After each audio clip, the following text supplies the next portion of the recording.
Hi, welcome to this first new part in a series from Simply Maya. And in this series, we're going to look at the creation of this style of room. Now, this was something I kind of modeled together very quickly and then rendered out a while back. So I thought it'd be interesting to do a tutorial about getting a shot like this. And I wanted to start out from the basics, really. I wanted this to be accessible to people who hadn't used Maya for that long. So to that end, we start with the basic creation of the room. And then we come in and we're actually going to make every piece of furniture you can see here. So we're going to go from something that's quite simple, like this bed, down to this kind of coffee table design with some fancy legs, over to stuff like this, which has got, quite a bit more detailing on it, sort of fancier doodads. Things like the legs are cut properly into an L shape so you can get the foot resting on, the bottom planks resting on.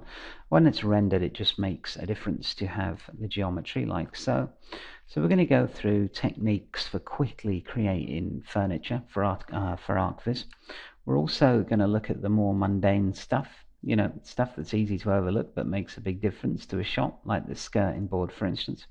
So I'm going to show you how to create all manner of skirting boards, covings, chair rails and stuff like that.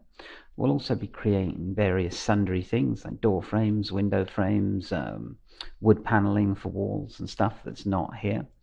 Towards the end of the tutorial, I'm going to use a program called Marvelous Designer, which you can actually get free for 30 days, I believe, and they also have a rental agreement, so you can actually rent the software. I think it's $39.99 a month, and it's well worth it if you're going to be doing any ArchViz that includes cloth. It really simplifies and speeds up the workflow.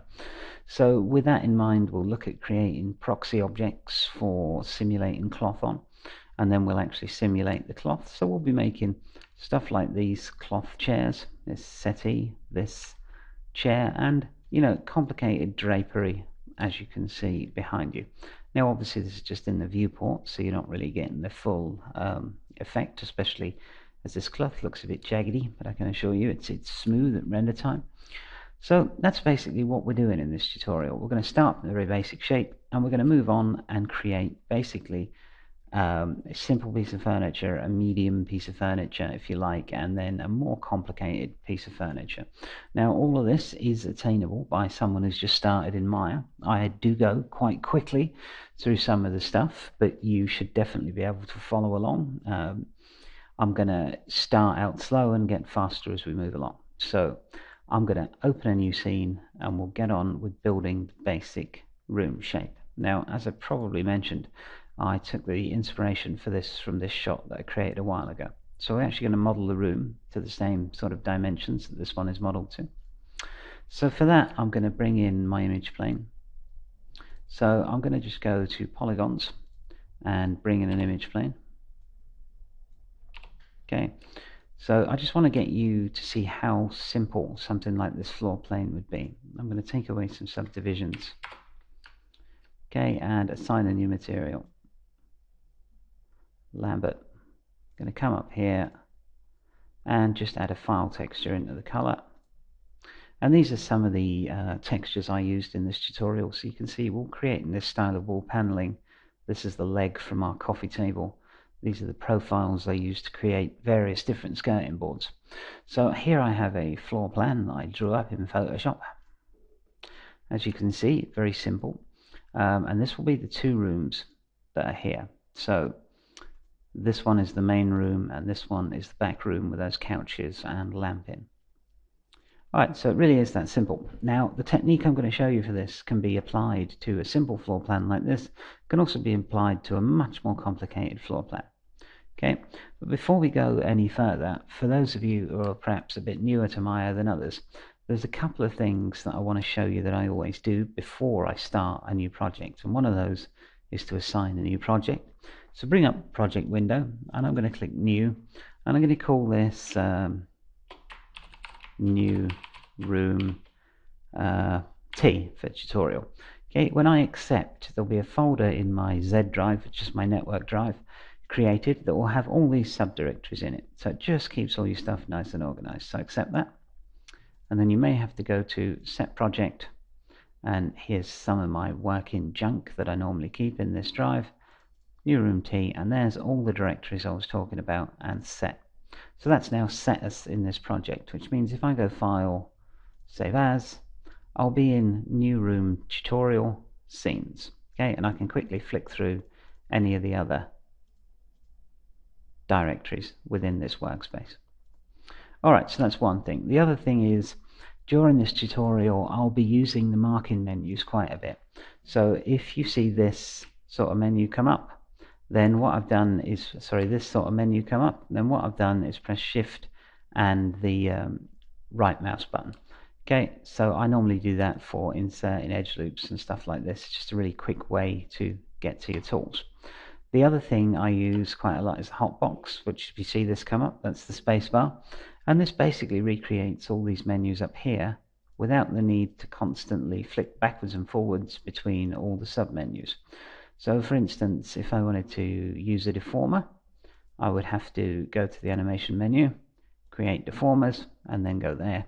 If I then wanted to maybe edit a polygon mesh, so if I wanted to, let's say, use the split poly tool, I'd have to go to polygons, edit mesh, interactive split tool, and there I have the interactive split tool. So I just find that using the marking menus like this, split, interactive split tool, it's a much faster way of doing it. Now the other thing I tend to use a bit are these shelves. So under polygons, these will be for creating your polygons and creating your deformers, various animation things. So, you know, it would be nice if we can make our own, and in fact in Maya we can. So just come here and put new shelf, and we'll just call this one tutorial. Okay, and that gives us a totally empty shelf. So I'm going to throw a few modeling tools on here that we use all the time, and to do this I just need to select the modeling tool I want, let's say extrude, press Ctrl Shift and just left click, and it just appears there on the shelf. So now if I wanted to extrude this piece, I just select a face from it, let's say, and click extrude. So just another way to access your tool set. Okay, so you can put whatever you want on here. I'm just going to bung a few common ones on to get you started. So bridge we use quite a bit. Interactive split tool we'll use. Insert edge loop, of course, very important tool. Merge vertex we'll do quite a bit. So just merge in this instance. And bevel, where have you gone? There we go. And center pivot, which is something we use quite a bit. So that's under modify, center pivot. Now as you go through this tutorial, you'll pick up more and more tools. So, you know, whatever you want to put up there, put up there. Okay, and now without any further ado, I can see from my reference that we're about 10 meters here, and I believe this was 12 meters. But as this image is square, obviously I'll just set it all to 12 meters because it will be in the right aspect still. So let's come in here and let's go under the channel box, and here's the scale, and this at the moment is actually 47 centimeters. So let's make that sort of 12. Let's see, that would be 1 meter 20. Yeah, there we go. Okay, let's make that 1200 in X and 1200 in Z. Okay, now we should be at about the right scale. So I can get on with modeling this, and as I said, I'm going to show you a quick technique that should work with pretty much any floor plan. So at the moment this is selectable as well. So when I lay down a polyplane on this and we start to model with it, we're constantly going to be selecting the background by accident. So if we come in to where it says display under the channel box, make sure we have this selected and click create new layer and add selected objects. I can then click this through until it's at R, which means reference. It just means I cannot select this no matter what I do. Okay, so before I do that, because it's lying at the exact origin of the grid, I'll just push it down a little bit so it doesn't interfere with anything, and then I'll flick it to R. Okay, now at this point I'm going to model this room out of one polygon plane. So let's just scale this polygon plane until it's about correct to our reference, and it's got too much geometry on it, so let's come down and reduce its subdivisions. Let's grab its vertex here and just push those up like so. Now we can't really see what's going on, and that's getting a little tearing. So object mode, and up we go. So this is not much good as a blueprint at the moment if you can't see through it. So we can go to shading, X-ray, like so, and then we'll be able to see through it. And to do something like this, it's probably always better to use sort of the top view, which is untextured at the moment. So press 6 and you should get a textured top view. There we go. Alright, so I can select my plane and again X-ray. Alright, now I can come in, vertex, select them, shove them in approximately right. Now obviously when you do this, and I do this throughout the tutorial, you can zoom in and make sure you're spaced exactly right. But for me, I just knock this floor plan up in Photoshop for the original room, so it doesn't have to be 100% accurate. A centimetre here or there is really not going to make any difference. Now I need to make these walls, so to do that, let's go to our tutorial shelf and just use the Insert Edge Loop tool. So we've got one edge loop there to make this wall, one here to make this one. Okay, now we're going to need one here, and one here, and finally one here. And that's pretty much all of our walls made, except for this one. Now I notice it. There we go. Okay, so it really was that simple, but if we look in the foreview, it's still pretty flat. If we look in the perspective view, sorry, it's still pretty flat. It's not really doing a lot. So let's turn the shading back from X-ray to normal. And I'm going to jump into object mode. And you see that our mouse pointer has changed. It's because it's still on the split poly tool. So if I was to click somewhere now, I'd actually add a line. So to get it off and go back to the selection tool, press Q. Okay, so now we've got this base shape. Let's take these faces.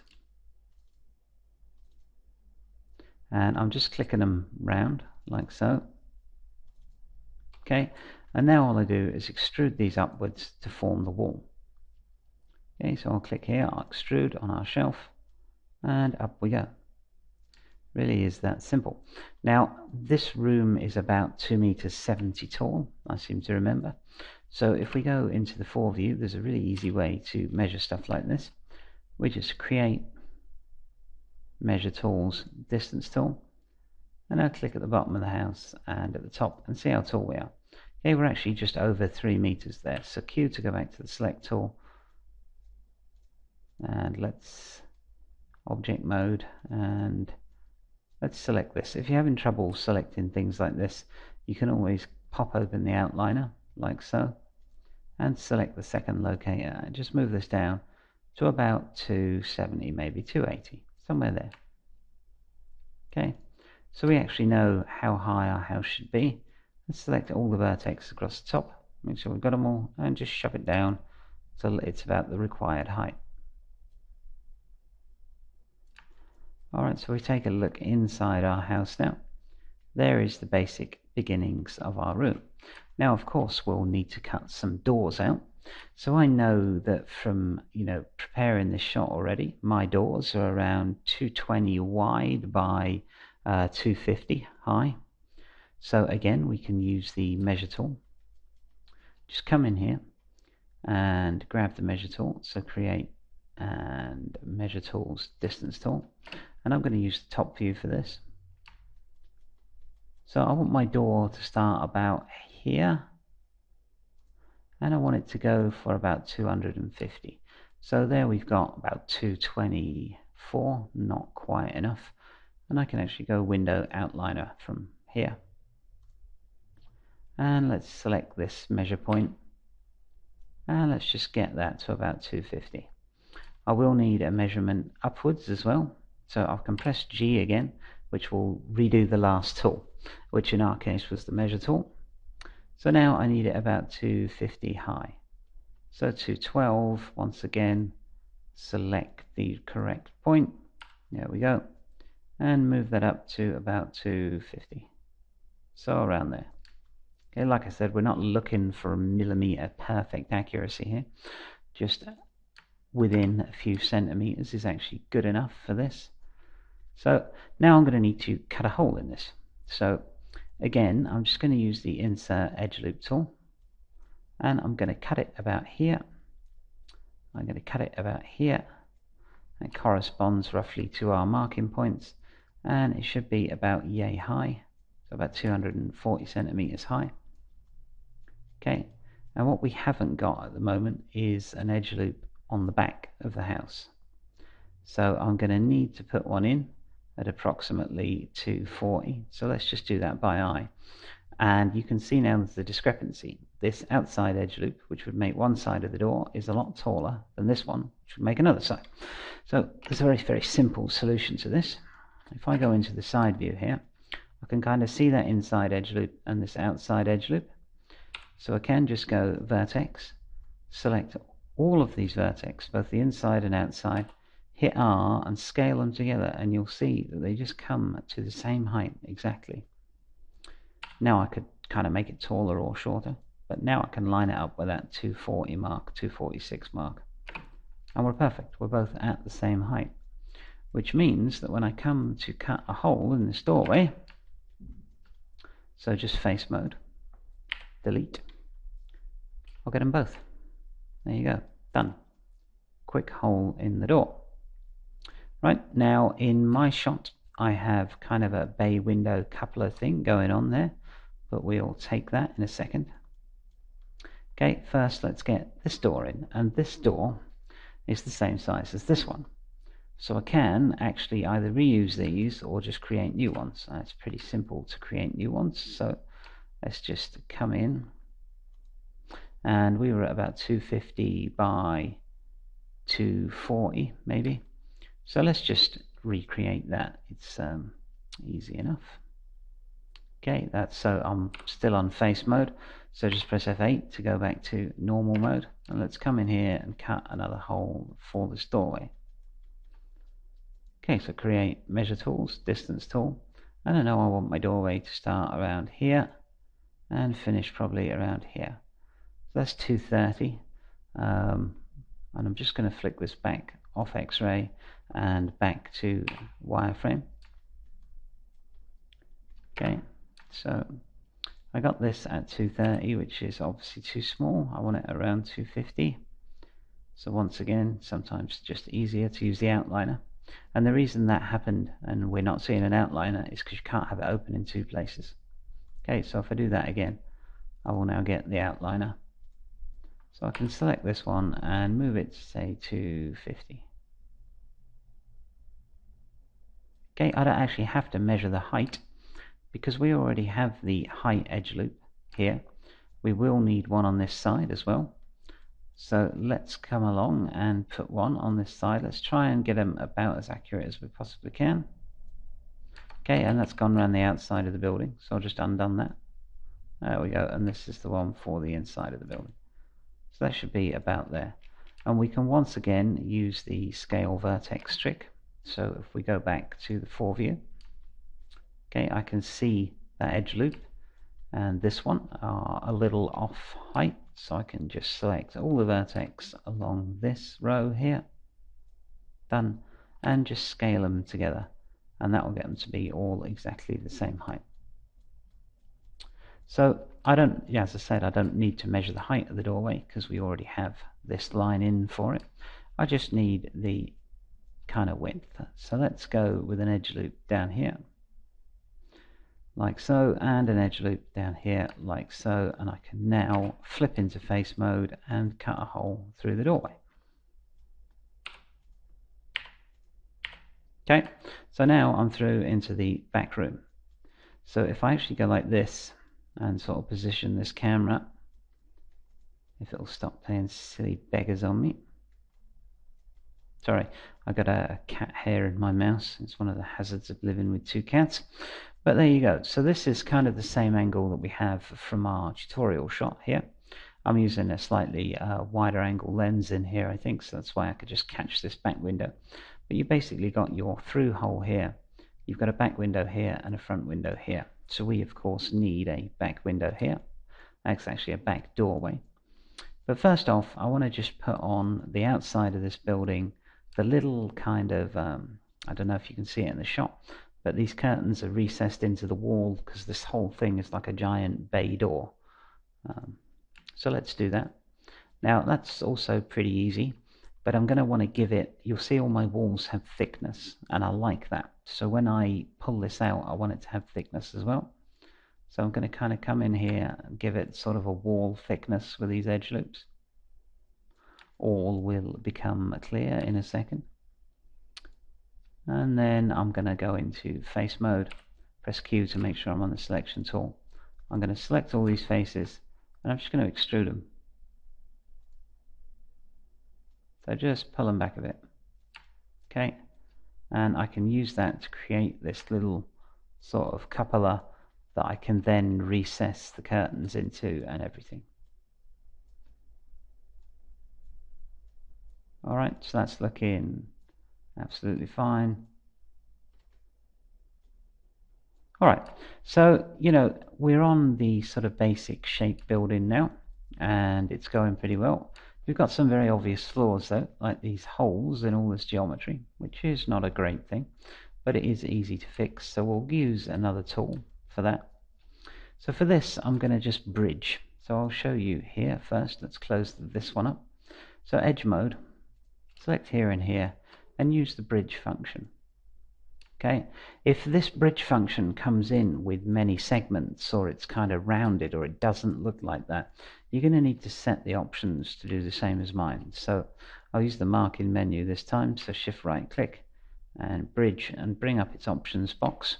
Okay, so you might have something like this in your bridge settings, so when you bridge it kind of looks more like this. Okay, so if you are getting something like that, don't panic. What you need to do is just come in and set the options on your bridge tool. Oops, I don't know why I didn't get the options box up. There we go. So we want 0 divisions because we want a straight bridge across, and we want it on a linear path. So bridge. There we go. Fills the hole in for you. So we're going to have to go around, and now you can just press G to repeat the last command. I have to go around and fill up these holes.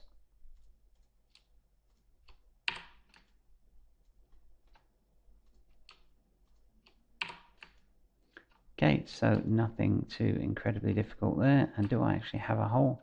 Yes, of course I do. Okay, so that's kind of filled the doorway holes back up, which is, missed one, which is important. Now, another thing I like to do is also get rid of the floor, which I normally do before we put any of this in. I simply forgot, but it's not that difficult. Just select all the faces on the floor. Whoops, and you don't want to double click here, you'll end up with more than you bargained for. And I find it more flexible to keep the floor separate for now. That's why I haven't put a roof on yet. So let's just get rid of this floor, make sure we got it all. We did. Alright, so there's a couple of reasons why I have a floating floor and a floating top. Most of them simply because it's more flexible. So if I come back later and decide this room needs to be taller, I can simply raise the roof, grab these top birds, push them up, and hey presto, I've got a taller room. Right, let's get the hole cut for this back door here. So this back door I actually want a bit closer to the wall here. So there's a couple of ways of going about this. I could grab this edge, and let's make sure it grabbed it on both sides. It did. And now I can just slide it closer, and I'll grab this edge and I'll slide it closer. One thing I'm seeing here that I don't like is we have a definite slope in this vertice, which we should not have. So let's go back into the foreview and see if we can identify where that is. So what I'll do is I'll click this one and I'll focus in on it. Alright, so it's here.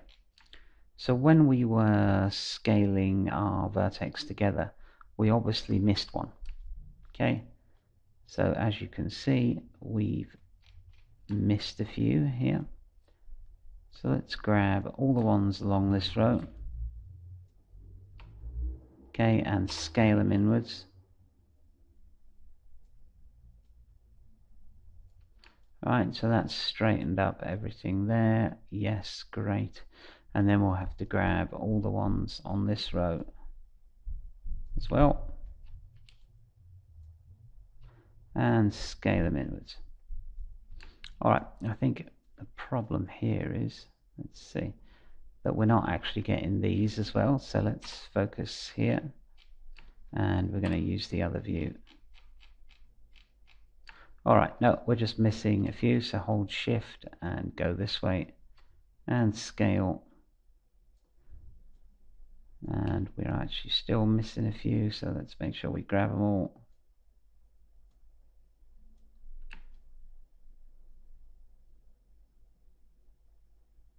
Okay, we're just not somehow managing to select all these. Sorry about this, folks. So let me just click off all the verts and try this again.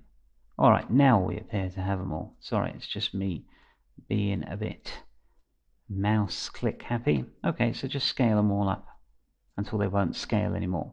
When the scale handle won't move, you know they're all exactly the right distance apart.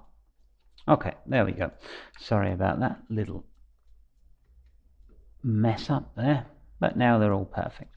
Okay, so as I was saying, you know, I like to give myself a little bit more flexibility with the floor and ceiling, which is why I tend to keep them separate.